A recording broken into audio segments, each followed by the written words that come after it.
রাজশাহী জেলার উপর দিয়ে বইছে তীব্র তাপপ্রবাহ। এ বিষয়ে আরো খবর জানাতে সেখান থেকে যুক্ত হচ্ছেন আবরার শাহের। আবরার, আমি ভরসা রাখি হিরন স্মার্ট ওয়াটার পিউরিফায়ারে।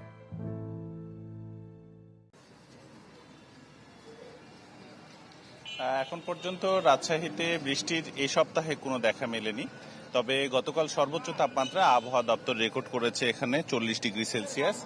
আজকে সকাল 6টা নাগাদ সকাল 9টা নাগাদ আমরা একটা তাপমাত্রা পেয়েছি, সেটি হলো 26.8 ডিগ্রি সেলসিয়াস। এটি এখন প্রায় 35-এর কাছাকাছি।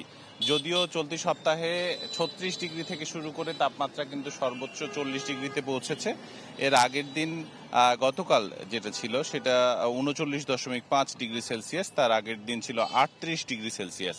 তো সব মিলিয়ে আবহাওয়া দপ্তর যেটি বলছে যে এখন যে তাপদাহটি চলছে এটি 25 তারিখ পর্যন্ত একই রকমই থাকবে। 25-26 তারিখের দিকে বজ্রসহ বৃষ্টির একটা সম্ভাবনা রয়েছে। তবে সকাল থেকে কিছুটা আকাশে মেঘ রয়েছে, এজন্য গতকালের চেয়ে আজকে কিছুটা তাপ অনুভূতি কম হচ্ছে এবং কিছু সমস্যা হচ্ছে অনেকের, যেমন খেটে খাওয়া মানুষ যারা বাইরে বেরিয়েছেন গরমের কারণে কাজ করতে পারছেন না, যারা তেলের জন্য লম্বা লাইনে দাঁড়িয়েছেন তারাও কিন্তু গরমে অতিষ্ঠ হচ্ছেন। এর বাইরে লোডশেডিংও কিন্তু বেড়েছে।